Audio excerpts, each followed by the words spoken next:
Irashaimase! Hello and welcome to Fitaurus Kitchen. I'm your host, Chef Fitaurus. It's time once again for Shoot 'em Up Saturday. And on the menu this Saturday, we have Castle of Shikigami, the 2001 arcade classic brought to Steam by Dejika. What kind of taste will it have? Let's get cooking and find out. As we start the game, we're given the character select screen where we can pick between the 6 characters that we of course can choose for the game. Each character has a different shot type. There are 2 shot types that they have. There's their normal shot and there's their Shikigami attack. Leave your cursor on a character long enough and you'll see what their Shikigami attack looks like. For our purposes today, we'll be taking Kotaro Koga, as his Shikigami attack makes it easy to show off some of the scoring systems the game has. After we select our character, we're given a brief how to play. It's basically the basics of the game. You can tap your main shot for your normal shot, or if you hold down your main shot button, then you get your Shikigami attack. We also have a bomb available, and you're invulnerable while you're using the bomb. And then that's it. It also explains a little bit about the tension system that's present in the game, but we'll talk about that as we go through it. Damn, what a way to go! I'll do it, let me work on this, old man. I'll solve this case. I don't like adults, but I hate maniacs who kill women. Now I'm really mad. I'll find the psycho and bring him to justice. And we're off in stage 1-1. So the game has 5 stages total, and they're broken up into 3 sections. Like in this case, 1-1, 1-2, and 1-3. So they're mainly delineated by, you have your normal fight the enemies section followed by a boss, more of a sub-boss in this case. Then the second stage is all sub-boss, and then you get the actual boss in the third stage. Now let's talk a little bit about what we've got system-wise. So we've got our main shot, and we have our Shikigami attack. There's also bombs, of course. Bam! And depending on the character you're playing, sometimes there'll be a smaller area of effect, or they might have a much larger effect. So the thing that's nice about Koga's Shikigami attack is that it homes in on the enemies. Whereas most of the other characters have homing, or rather not homing, but short range Shikigami attacks that make it trickier to do heavy damage with them, although they are powerful. Whereas his might be a little less powerful for its range. There are also a couple characters where when you activate their Shikigami attack, you have this reticule you need to move. And in those cases, your character actually stops moving, which in a bullet hell is not a good idea. So for those characters, you might not necessarily be using their Shikigami attacks as much as some of the others. Now, let's talk about the tension system that the game has. So you might have noticed, or maybe not, but there's a color aura around the character you play.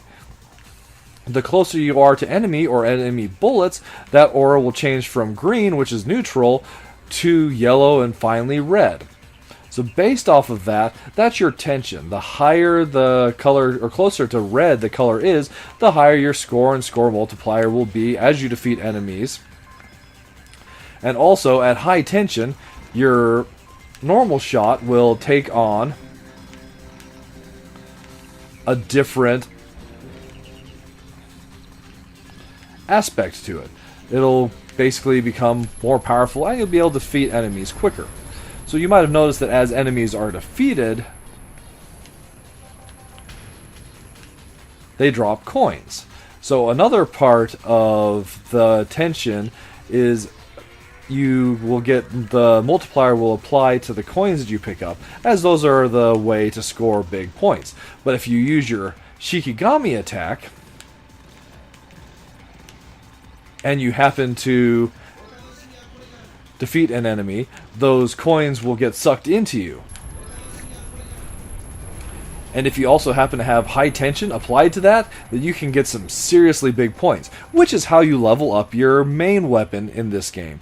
The more points you get, you'll level it up from level 1 to 2, 2 to 3, and finally to level 4. Then your shot and even your Shikigami attack becomes just that much more powerful.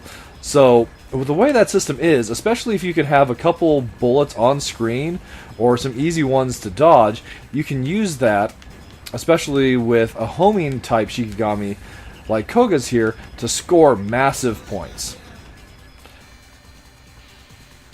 Here we find ourselves at the boss of stage 1. You're the psycho serial killer, aren't you? What's wrong with you? You disgust me. The name's Kotaro Koga, private investigator and enemy of evil. I just wanted to make him happy. That doesn't give you the right to harm innocent people.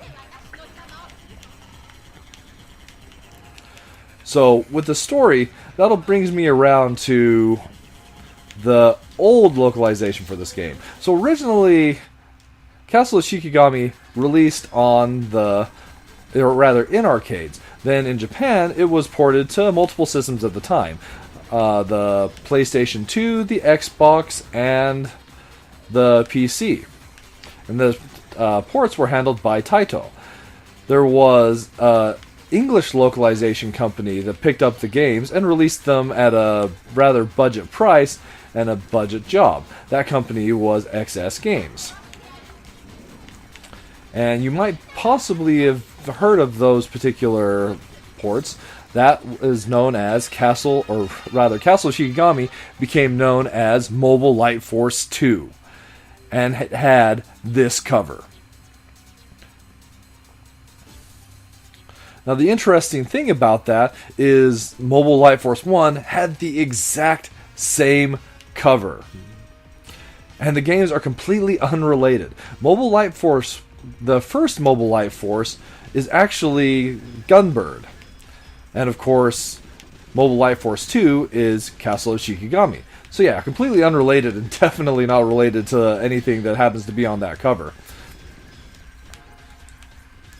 In addition to the travesty of the naming and the covers, they also changed the content in the game itself. Specifically, they pulled the story out of both Gunbird and Castle of Shikigami. And in the case of Gunbird, they even renamed the characters, some of them after people that worked in the company itself. So, yeah, that's not really the best way to handle a localization. Although, in an interesting note, going back and having played some of the Mobile Light Force 2 version of Castle of Shikigami, it actually speeds up the game rather substantially, which it's interesting that that's the effect of pulling out the dialogue the game has.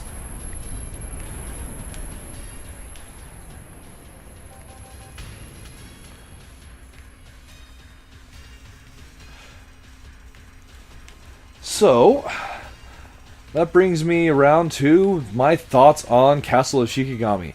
Plus, flavor-wise, I really like the high-tension scoring system that the game has. The fact that you get a power boost to your shots for being daring and flying right into the midst of enemies or bullets is great. I like to play shoot 'em ups daring anyway, and anything that gives me a reason to be like that, I can definitely appreciate. I also like the fact that it's not Mobile Light Force 2, that they restored the title in its entirety with the dialogues, even if it does mean it has a slower pace. But that brings me to some of my negative flavors of the game.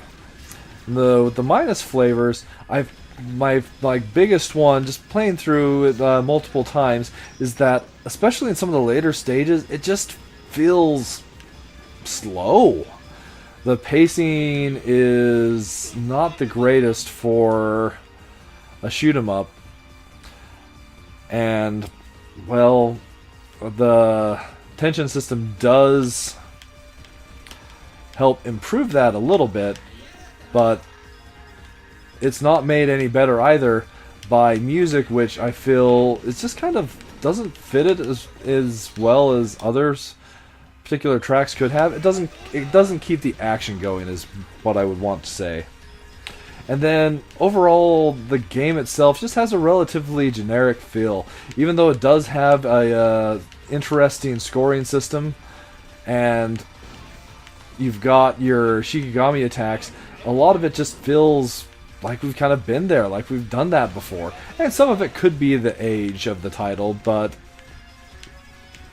It's just not as fresh feeling as other shoot 'em ups that I've played recently. And that might be more me than the title itself. But with a little bit more attention to it, at least I've come to appreciate the scoring system that we have present. So there's definitely a lot to enjoy from that perspective of the game. And there we have it. Moblie Light Force 2, or rather, Castle of Shikigami, served up for your enjoyment.